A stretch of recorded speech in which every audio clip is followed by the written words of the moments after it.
आज की कहानी एक सत्य घटना पर आधारित है। ये घटना मुंबई शहर में रहने वाले रमेश के साथ घटी थी।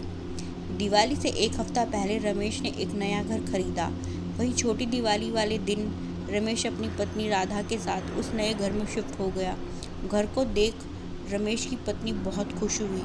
घूमते घूमते रमेश की पत्नी किचन में पहुंची तो उसने देखा कि किचन में काले रंग के पैरों के निशान हैं। वो हैरान हुई क्योंकि रमेश ने 2 दिन पहले ही किसी को पैसे देकर घर की अच्छे से सफाई करवाई थी। फिर ये पैरों के निशान कहाँ से आए? वो पैरों के निशान किचन से हॉल की तरफ जा रहे थे।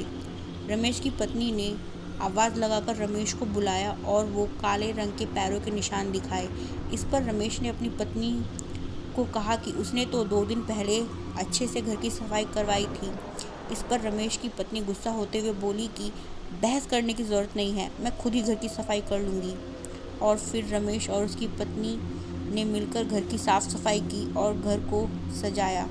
इस बीच शाम भी हो गई। वहीं काम ख़त्म कर रमेश की पत्नी कुछ देर आराम कर जब रात का खाना बनाने किचन में पहुंची तो उसने देखा कि किचन में फिर से वो काले रंग के पैरों के निशान हैं।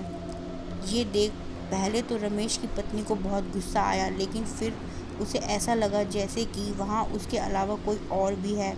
वहीं देर रात जब रमेश और उसकी पत्नी आराम से सो रहे थे, अचानक रमेश की पत्नी को लगा जैसे किसी ने उसका गला पकड़ लिया और उसे जान से मारने की कोई कोशिश कर रहा है। रमेश की पत्नी ने आंखें खोलकर देखा तो एक औरत उसका गला दबाने की कोशिश कर रही थी।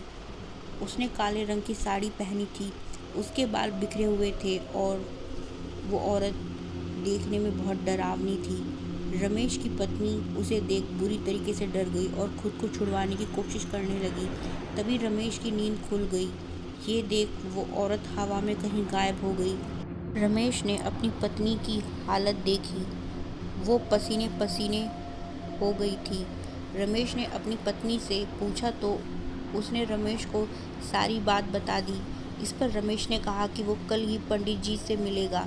वहीं सुबह होते ही रमेश और उसकी पत्नी एक पंडित जी के पास पहुंचे। पंडित जी ने घर का पता पूछा और अपनी दिव्य दृष्टि से पता किया। पंडित जी, तुम्हारे घर में एक औरत की आत्मा भटक रही है।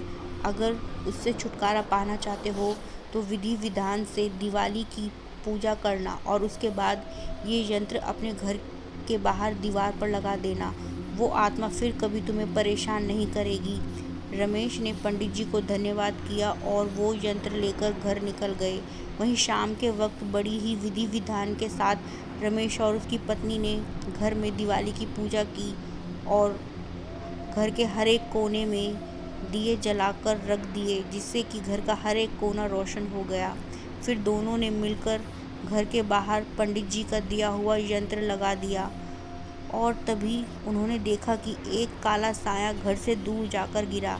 ये देख दोनों खुश हुए और फिर मिलकर उन दोनों ने दिवाली मनाई। उस दिन के बाद रमेश और उसकी पत्नी ने घर में किसी काले साए को नहीं देखा। उस घटना को करीब 3 साल बीत चुके हैं। आज रमेश और उसकी पत्नी अपने 2 साल के बेटे के साथ उस घर में खुशी खुशी रह रहे हैं। आपसे फिर मिलेंगे ऐसी ही एक सत्य घटना के साथ।